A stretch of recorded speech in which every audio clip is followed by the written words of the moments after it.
네, 안녕하십니까. 반갑습니다. 노인복지론 22강 강의를 시작하도록 하겠습니다. 이번 시간에 같이 학습할 내용은 치매 현황과 실태에 관한 내용입니다. 여러분들은 어르신의 몇 프로가 치매를 앓고 계실까요?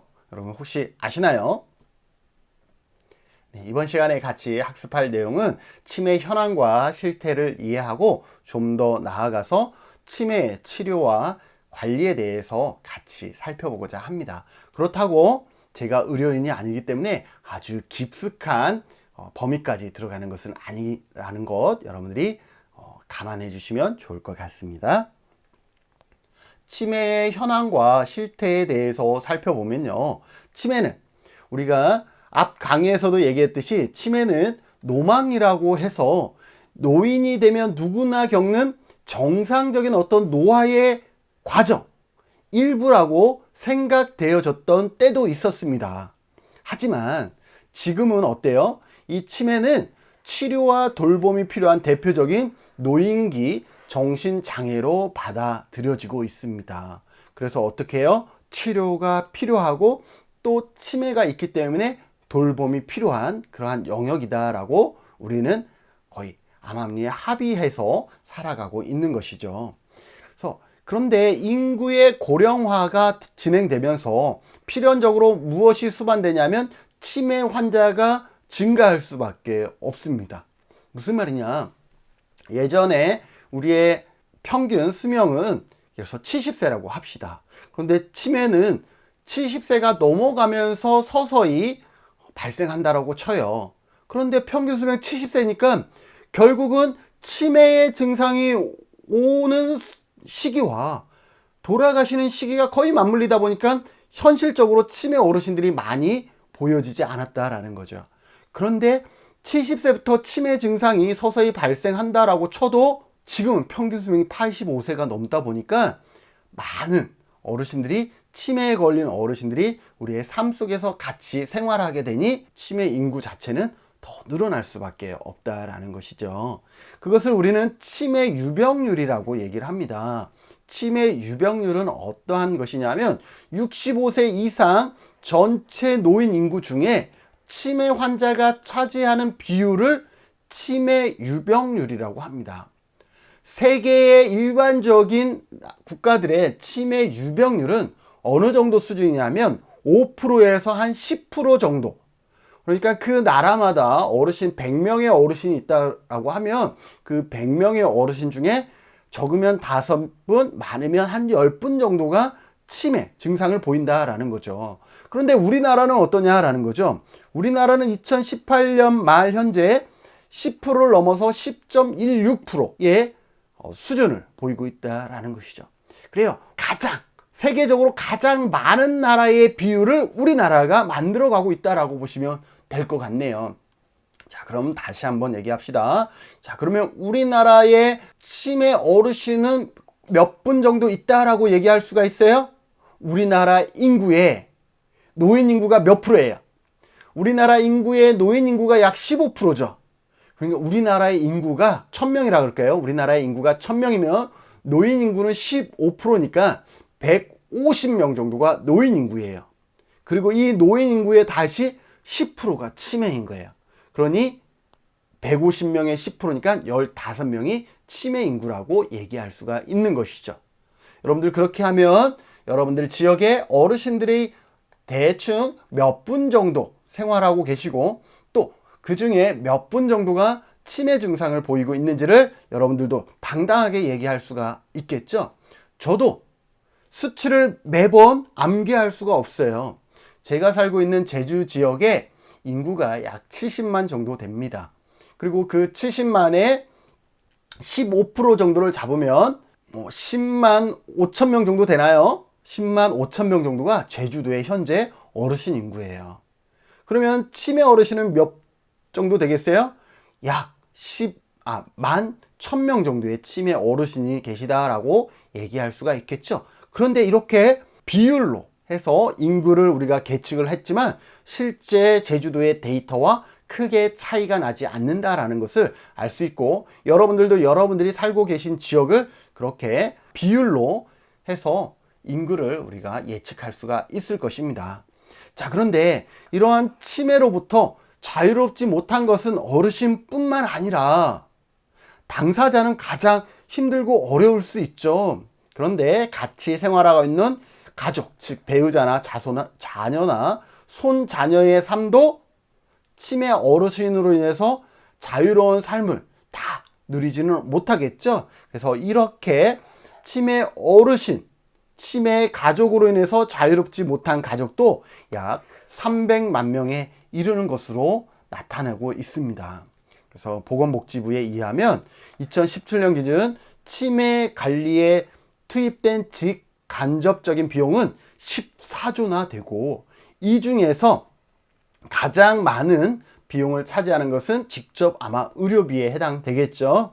그래서 이러한 지금은 14조지만 만약에 2050년으로 앞으로 30년 후가 되면 어느 정도 사회적인 비용은 약 100조에 다다를 것이다 라고 전망을 하고 있습니다.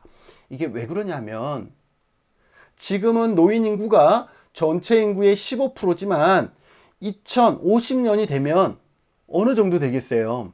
노인 인구가 전체 인구의 30%, 40%, 50%를 차지하기 때문에 거기에서 다시 치매 어르신들이 10%라고 쳐도 지금보다 치매 어르신 인구가 2배, 3배, 4배, 5배 월등히 많아진다라는 거죠.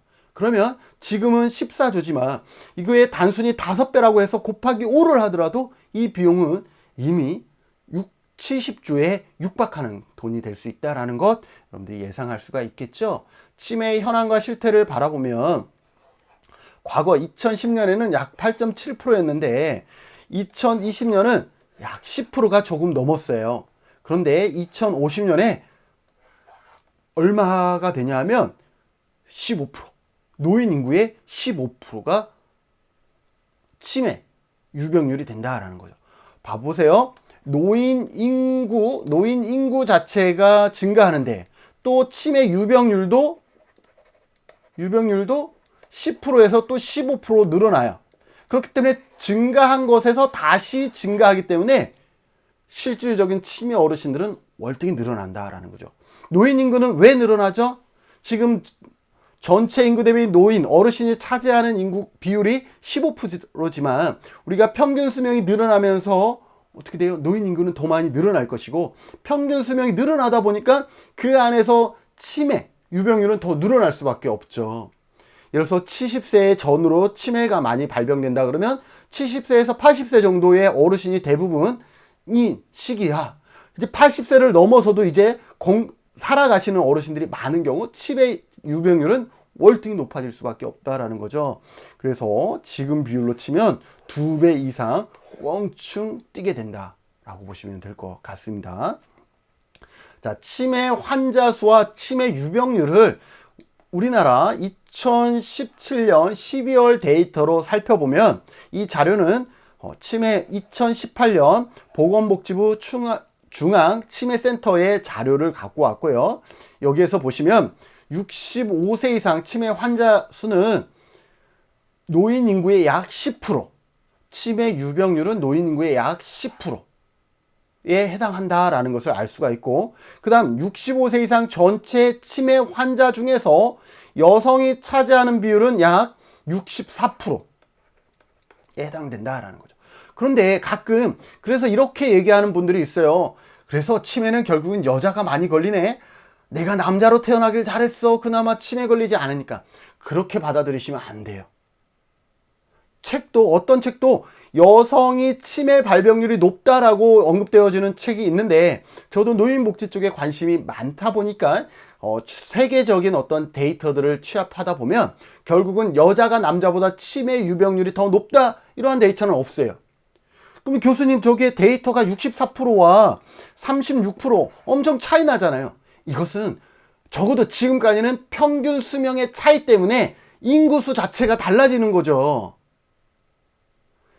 할머니들의 여성의 평균 수명과 남자의 평균 수명이 5년 정도, 5세 정도 차이가 나잖아요. 그러다 보니까 치매에 걸린 남자 어르신보다 여자 어르신이 더 많이 살아계신 거예요. 그래서 교재마다 다양하게 혹시 여자의 치매 발병률이 높다라고 얘기할 수 있는데 그것이 전체의 답은 아닐 것이다 라는 것들도 여러분들이 유추해 보시면 좋을 것 같고, 연령별로 봤을 때는 나이가 많아질수록 급속히 증가해요. 85세 이상 초고령 노인 구간에서 가장 많다라는 거예요. 봐보세요. 85세에서 치매 인구가 가장 많아요. 그런데 이때 이 85세 이상에서 여자들이 많을까요? 남자들이 많을까요? 대부분이 여자라는 거예요. 왜냐하면 평균 수명이 많기 때문에. 그래서 남자의 치매 인구와 여자의 치매 인구가 차이가 난다라고 보시는 게 오히려 더 적절하지 않을까라고 생각이 되어집니다. 자, 치매의 현황과 실태를 살펴보면 우리가 계속 반복해서 학습하는 느낌이에요.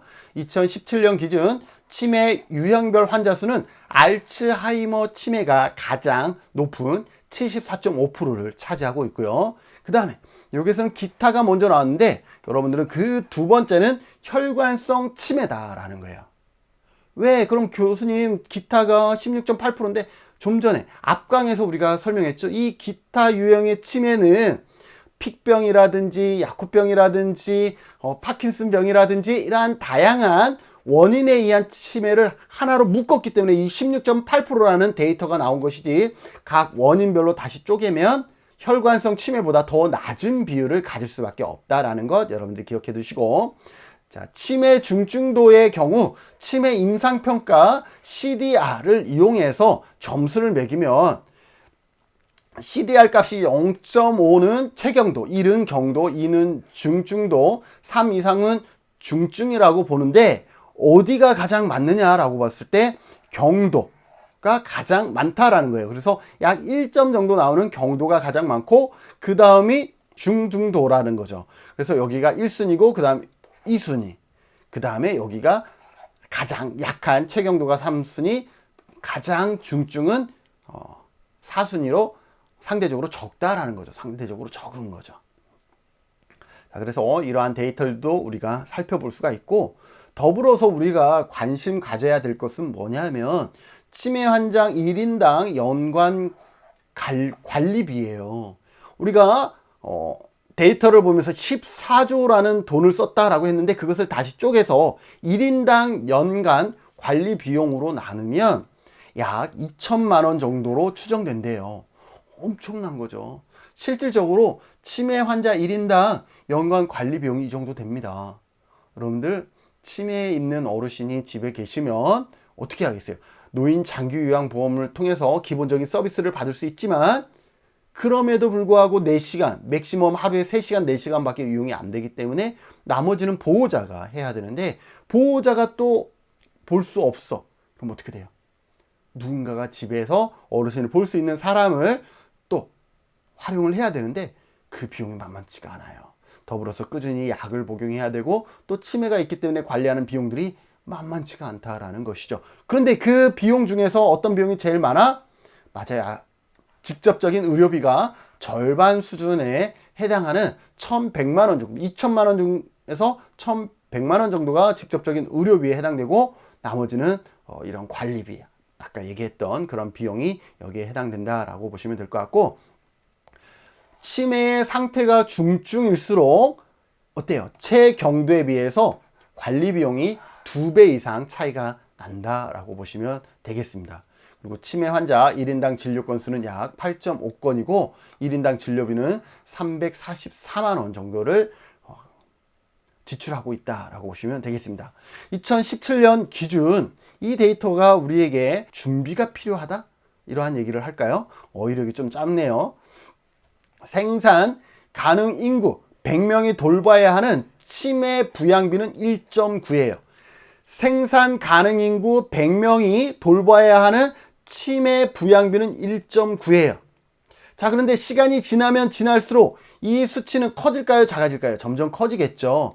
지금 100명이 1.9명을 봤다 그러면 나중에는 100명이 몇을 봐야 되겠어요? 어르신 10명을 돌봐야 되는 이러한, 그래서 치매 부양비는 계속 커질 수밖에 없다라는 것을 우리가 미루어 짐작할 수가 있고, 반대로 치매 의존비는 52.9명으로 치매 노인 1명을 돌봐야 하는 생산 가능 인구예요. 역수겠죠.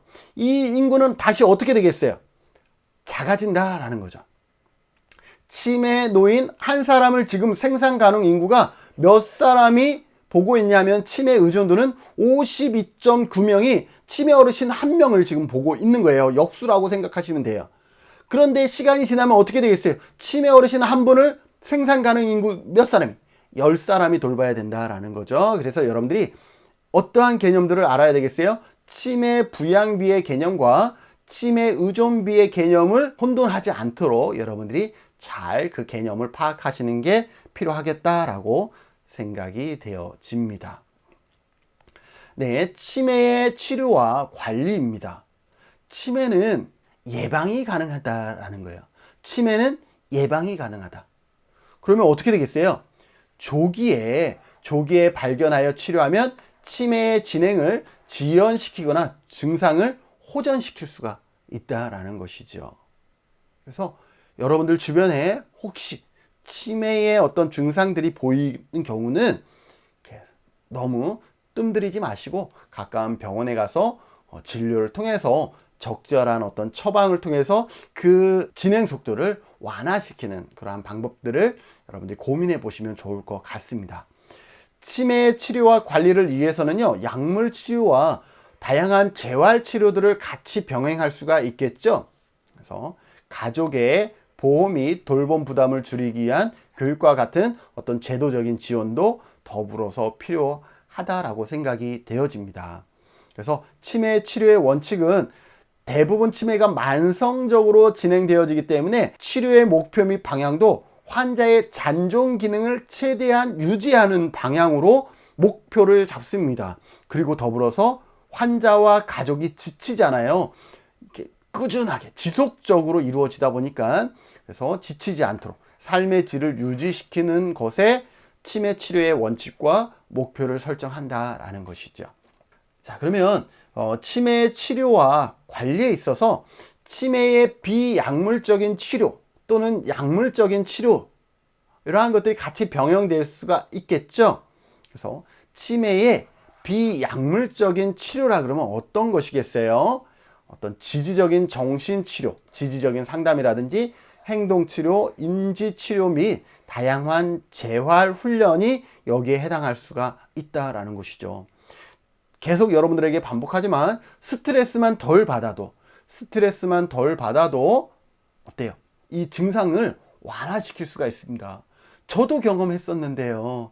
아직 치매를 고민할 나이도 아닌데 지금도 아니고 거좀 20년 전에 내가 치매가 아닐까 고민했었고 그 스트레스로 인해서 삶이 더욱더 피폐해지는 나의 모습을 경험했었거든요. 그래서 여러분들도 이러한 비약물적인 치료, 본인의 생각 하나를 바꾸는 것, 이것만으로도 충분히 증상을 완화시키고 또 회복시킬 수가 있다라는 거예요. 그래서 비약물 치료는 인지 기능의 회복에 도움을 줄 뿐만 아니라 치매로 인해 나타나는 다양한 행동 정신 장애의 치료에도 효과적이다라고 볼 수가 있습니다. 그래서 너무 스트레스 받지 말고 이거 다 남들도 다 그래 이러한 생각으로 그 어떤 그 깜빡한 것을 여러분들이 넘기시면 될 것 같아요. 우리가 건망증이라고 하는 것 있잖아요. 그죠? 누구나 건망증은 있다라는 거예요. 그래서 건망증이 있대 그것이 치매가 아닌 이상은 너무 스트레스를 거기에 가하지 말라라는 것이고, 비약물적 치료에는 다양한 치료 방법들이 있어요. 위쪽에서 얘기한 인지재활이라든지 현실 감각 훈련, 회상요법, 행동적인 개의, 안정요법, 스노즐랭이라든지 음악요법, 미술, 원예, 향기, 행동수용, 아로마 테라피, 그런 것들 있죠. 환경 조정, 이러한 다양한 방법을 통해서 비약물적인 치료들이 이루어질 수 있다라는 것이고요. 다음, 약물 치료도 있죠. 약물 치료는 치매의 약물 치료에는 대표적으로 활용되는 게 뭐냐면 아세틴콜린 분해 효소 억제제예요. 아세틴콜린 분해 효소 억제제인데 알츠하이머병이 진행되면요, 뇌 속에 여러 가지 신경 전달 물질들의 어떤 변화가 일어나는데 인지 기능과 가장 관련이 있는 것이 뭐냐면 아세틴콜린이에요. 그러다 보니까 치매 치료에는 아세틴콜린 계열의 약물들이 가장 효과적인 것으로 나타나 있고, 일반적으로 약을 사용할 때도 효과 안정성을 중요하게 고려해야 되겠죠. 그래서 이 약을 가장 많이 쓰고 있고, 근데 이 치매 약을 복용할 때 우리가 좀 주의해야 될 것이 있어요. 약간의 부작용이 있을 수 있고, 또 치매가 있는 어르신이 스스로 그 약의 양을 조절하지 못하는 경우가 있다라는 것, 요 두 가지는 여러분들이 좀 기억을 해 두셔야 좋을 것 같습니다. 첫째, 치매 약물의 공통적인 부작용으로 일반적으로 설사라든지 아니면 식욕감퇴, 근육 경련, 수면 장애, 오심 등이 나타날 수가 있어서 주로 초기에 나타나니까, 이럴 때 여러분들이 잘 꾸준히, 그럼에도 불구하고 약을 잘 복용하고 또 너무 지나친 어떠한 부작용이 발생하지 않는지, 이러한 것들을 옆에서 모니터링하고 점검해 주셔야 된다라는 것 기억해 두시고요. 더불어서 치매가 진행되면 진행될수록 정해진 약물을 복용하는 것 자체가 어려울 수가 있어요.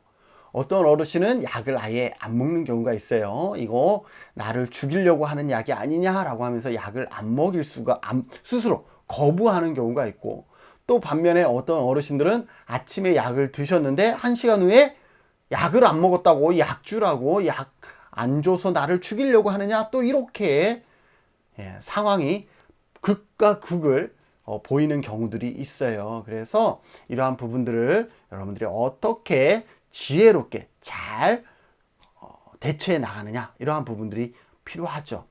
우리 제주도 같은 경우는요, 보건소에서 이런 것들을 보급해 주셨더라고요. 이렇게 해서 치매가 심하지 않을 경우, 또 치매가 없으신 어르신들도 깜빡깜빡 하잖아요, 내가 약을 먹었는지. 그래서 여기에 보면 위에 이렇게 약을 넣을 수 있는, 약봉지를 넣을 수 있는 조그만한 요 정도 구멍이 있어요. 그리고 여기에 숫자가 적혀 있죠. 1, 2, 3, 4에서 31일까지. 그래서 월요일마다 먹어야 되는 약은 간병하시는 분이나 보호자가 월요일마다 이렇게 약을 넣고, 매일 먹어야 되는 건 또 매일 이렇게 약을 넣고, 이렇게 하는 거예요. 그래서 아주 치매가 심하기 전에 어느 정도 인지는 있으나 이게 건망증인지 까먹음인지 혼돈스러운 어르신들한테는 이러한 그 약을 스스로 챙겨 먹을 수 있는 것들을 해주면, 이 안에 약이 있으면 먹어야 되는 것이고 없으면 먹었다라는 거잖아요. 그렇게 해서 관리하시는 분들도 있습니다.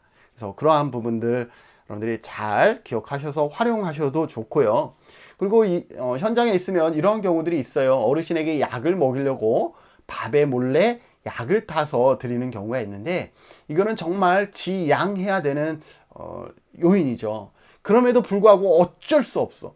약은 독이다라고 생각해서 안 드시는 경우는 정말로 그거는 의사 선생님과 상의하에 그런 어떤 행동들을 하시면 모를까, 여러분들의 우리 간병하는 우리 식구, 가족의 어떤 편의를 위해서 약을 그렇게 하는 것은 정말 밥맛까지 없게 만들어 버릴 수가 있잖아요.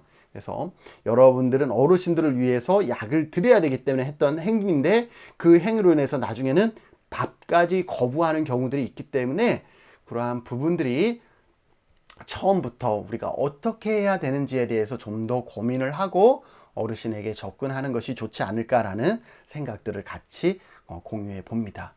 자, 더불어서 치매 어르신들은요, 치매 어르신들 당사자도 많이 힘들지만 솔직히 그 치매 어르신들을 옆에서 간병하고 간호해주는 가족의 고통과 어려움도 만만치가 않습니다.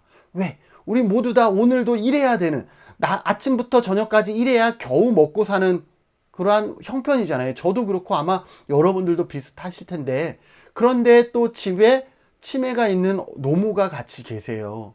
그러면 내 활동 영역도 많이 줄어들 뿐더러 또 간병하시는 선생님을 또 활용하면 간병비도 많이 나가기 때문에 더 많은 소득이 발생하지 않으면 삶이 계속 이렇게 어려워지는 것들을 경험하게 되죠.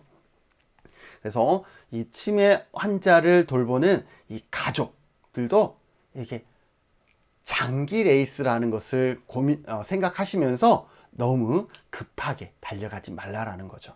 그래서 치매는 비가역적, 만성적, 지속 되기 때문에 시간이 지날수록 그 정도와 증상도 심해지는 것이 일반적입니다. 그래서 초반에 너무 많은 에너지를 쏟지 않으셨으면 좋을 것 같고, 가족들의 부담은 날로 무거워지기 때문에 가족 구성원들이 효과적으로 대처하고 역할 분담이 잘 이루어질 수 있도록 가족들 상호 간에도 서로 합의해서, 그래도 우리는 그나마 괜찮잖아요. 왜냐하면 우리의 자녀들이 독자가 아니라 그래도 2명 정도, 3명 정도, 우리 부모님은 그렇게 낳기 때문에 형제들끼리도 잘 의논하면서 지치지 않도록 하는 것이 더 중요할 것이다 라는 얘기를 해보고 싶습니다. 그래서 주 돌봄자를 포함한 치매 환자 가족들을 대상으로 가족 교육을 실시하는 것도 좋고, 어르신의 행동, 뭐 이게 타당한 이유는 아니지만 우리가 어렸을 때, 우리가 기억력이 하나도 없을 때, 인지 능력이 없을 때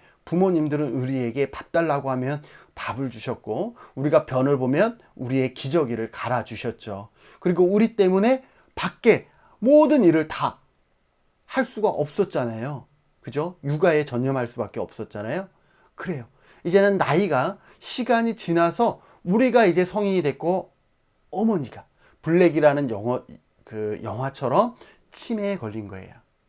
인지, 우리가 아기 때 인지가 없었던 것처럼 이제 엄마가 인지가 없는 거고, 우리가 아기 때 기저귀를 찾던 것처럼 이제 어머니가 기저귀를 찾으신 거고, 우리를 위해서 부모님이 우리가 어렸을 때 외부의 모든 활동을 차단하면서까지 우리를 돌봐주셨던, 돌봄을 해주셨던 것처럼 우리의 어머니에게 우리가 할 수 있는 그러한 마음, 적어도 이러한 마음만큼은 놓치지 않고 부모님을 위해서, 어르신들을 위해서 그 마음만큼은 적어도 좀 지켰으면 좋을 것 같고, 그럼에도 불구하고 우리는 지치거든요. 왜냐하면 아이들은 점점 좋아지기 때문에 우리의 에너지가 처음에는 100이지만 나중에는 50, 나중에는 30, 20, 10 이렇게 하면서 점점 자유로워져요, 부모님. 그런데 치매 어르신을 모시는 보호자는 점점 에너지가 더 많이, 처음에는 30이었다 그러면 나중에 50, 90, 100으로 에너지가 더 많이 들어가게 되기 때문에 우리가 더 힘든 거예요. 지금 젊으신 분들이 더 힘든 거예요. 그렇기 때문에 어떻게 하라고요? 장기간 갈 준비를 하시고 서로 에너지를 늘 충전하면서 돌봄의 기능을 같이 해주시면 더 좋다라는 거죠. 그래서 미국의 국립노화연구소에서는 알츠하이머병에 걸린 보호자들에게 다양한 저러한 교육이 필요하다라고 얘기를 하는데, 어떤 것이냐 하면 치매 환자와 대화하기, 목욕하기, 옷 입히기, 식사하기, 일상, 운동, 병원 방문, 그리고 스트레스 관리법, 가족의 역할 분담, 지역사회 활용 자원들, 이러한 부분들에 대한 교육이 필요하다는 거예요. 이렇게 되면 에너지가 10에서 100으로 가는 그 시간을 더 늦출 수가 있다는 거죠. 그동안은 나 혼자 했는데 지역사회에 자원이 있다는 걸 깨달았어. 그러면 그 지역사회 자원을 활용하면서 나의 에너지를 조금 절약할 수가 있는 것이죠. 그래서 여러분들도 그러한 마음가짐들이 필요하겠다라고 생각이 되어집니다. 네, 생각해보기는 치매를 예방하기 위해서 나는 무엇을 할 것인가에 대한 고민들을 같이 하면서 이번 시간 강의는 여기서 마치도록 하겠습니다. 수고하셨습니다.